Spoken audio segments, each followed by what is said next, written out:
On immigration now, that was the sleeper issue of the 2016 election. No one in power on either side wanted to talk about it, but voters did. They knew our immigration policy was not serving their interests, and that's why Donald Trump won. You'd think both parties would have learned something from that experience, kind of a big deal. And the message was clear. Voters don't want open borders, and they've said so emphatically. But Congress is still not even pretending to listen. Many Republican members on the Hill are still pushing for a mass amnesty under the Orwellian title of comprehensive immigration reform. And Democrats, well, they've gone completely off the deep end. 20 years ago, Bill Clinton gave speeches, including the State of the Union address, calling illegal immigration a danger to the middle class, because it was, demonstrably. Try saying that now at a Democratic fundraising dinner. You'd be dragged off the stage and charged with bigotry. Democrats are now affirmatively in favor of illegal immigration, not an overstatement. They tried to shut down the government on behalf of illegal aliens. They claim that immigration laws that Congress passed with their support are now illegitimate, and that the officers charged with enforcing those laws are fascists. And, of course, they've made all rational conversation impossible by framing the entire issue as a battle in some sort of larger race war. It's shocking, but that's not an exaggeration. Watch this. The Attorney General is trying to distract the American people from a failed immigration system by painting a racist broad brush of our immigrant community as dangerous criminals. The racists who are driving immigration policy in the White House are defining the agenda for every House Republican and are shaping the brand of the Republican Party, not just as the party who doesn't want poor or Latin American immigrants, but doesn't want brown or black or anyone who isn't white in this country. Since last night, the president put forth a plan. That plan is a campaign to make America white again. The plan she's talking about, of course, would have admitted 3 million non-white immigrants. Talk about demagoguery. Democrats aren't simply the pro-immigration party. They're now the anti-border party, the party opposed to citizenship itself. They don't want the border secured. They oppose the deportation of anyone under any circumstances, even after criminal offenses. They push to give illegal immigrants welfare benefits, driver's licenses, in-state tuition, state-funded attorneys to fight American immigration law. They think Kate Steinle's killer has more rights than you do. When you confront them on any of this, they say that American citizens just aren't impressive enough. They're too fat, too lazy, too addicted to drugs. They demand decent wages. They insist on constitutional rights like, I don't know, freedom of speech, the right to bear arms. All very inconvenient. Some of them said that out loud. Bill Kristol basically said that out loud. Democratic leaders would like to see these people replaced by compliant foreigners who will serve the ruling class without complaint. Well, do voters actually support any of that? Well, actually, they don't. But it doesn't matter. Democrats know if they import enough new voters, they'll be able to run the country forever. Would you want to live in that country? Probably not. But judge for yourself. California Democratic Senator Kamala Harris recently told the rest of us that California, her state, is our future. Listen. These folks are really mired in rolling back the clock in time, and that's not going to happen. California represents the future, and they don't like it, but there you go. Yeah, they don't like it, but California is our future, says future presidential candidate Kamala Harris. What would that mean, actually, if the future were California? Well, California has more poverty than any state. It has the highest number of residents who don't speak English at home. According to U.S. News, it has the lowest quality of life in the entire country, 50 out of 50 states. Housing prices are totally out of control. Homelessness is overwhelming. Go there and see for yourselves. Hypodermic needles literally piling up in the street.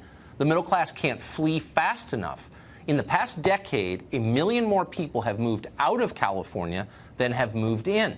A U-Haul from San Jose to Phoenix costs 10 times as much as a U-Haul going the other way, because no one's going the other way. This is the future that Kamala Harris is boasting about. All this could soon, by the way, be a political problem for Democrats. The midterms are coming up this fall. Democrats are going to win seats for sure. The out party always does. Republicans have made some really dumb mistakes. They're going to win seats. The question is, will they retake Congress? According to all predictions, they should. They've definitely promised their voters they're going to retake Congress.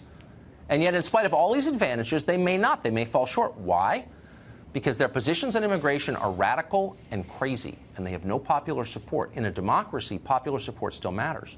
Brian Dean Wright is a Democrat. He's also a former CIA operative who says the open borders agenda is not sustainable, virtuous as it may be, and he joins us tonight. So, Brian, what do you mean by that? Why is it not sustainable to let every poor person in the world move here? Well, here's the bottom line. This argument, this debate has really focused on the past. How have past immigrants made America's greatness? Exactly. And indeed they have. We all have connections to the fantastic immigrant communities, right?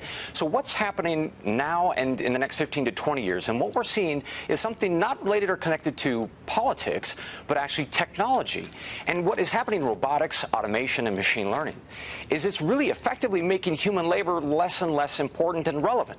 And that's especially true for jobs that immigrants hold. And by the way, blue-collar folks and people of color in inner cities in particular. Exactly. So the Obama administration came out with this study in late 2016, right before they left, and they said, look, we're on the verge of losing jobs. If you have them under $20 an hour, you are likely, and I'm going to quote, going to be automated into obsolescence. Basically, your job's going to go away.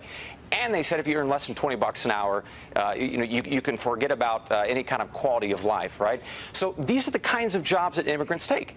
So we need to be talking about how this technology is going to impact not only people here, but the future kinds of people that we should be embracing as they come into this country, to include a merit-based system. Look, everybody can have a different opinion on whether or not we should be doing this, but we should be talking about what's driving this change, and that change is technology. I mean, previous waves of immigration began at the start of the Industrial Revolution. We're at the end of it. So it's a totally different country with different economic needs. What you just said, I'm going to print out and put at the top of my list of things to worry about. The jobs that previous generations of immigrants held are going to be gone. So this is so obvious, it should be particularly obvious to people in California, which is leading the technological change. Why does nobody say that, ever?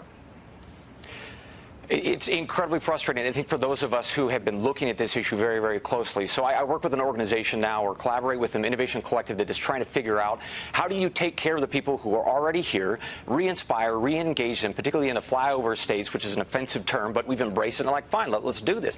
How do we fix this country and this economy so that they win? All right? Absent that, who is going to take care of the folks who are already here? Nevertheless, irrespective of the folks that we would be importing down the road, how are we going to pay for the trillion-dollar programs to take care of the people who are already here, let alone bringing in new folks, which about 60% don't have any kind of notable skills?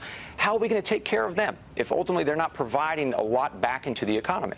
Exactly. So I think for the next 5 to 10 years, we have got to be focused on where these technologies are headed. And by the way, I've been slammed by folks on the left, including Media Matters and others, for even bringing this subject up. So it doesn't really bode well for having this conversation. No, it doesn't. But I'll tell you, if anybody wants to be angry about this, reach out to the people in San Francisco and Los Angeles and New York and Boston who are creating this technology. To your point, I mean, get angry at them for creating a system where we're going to have to be more thoughtful about who we take in this country. Yes, and we are angry. By the way, let me just say, it's thrilling to hear somebody say something that is demonstrably true that everyone else is afraid to say, and you just did it, and I'm grateful that you did. Thank you, Brian. You betcha.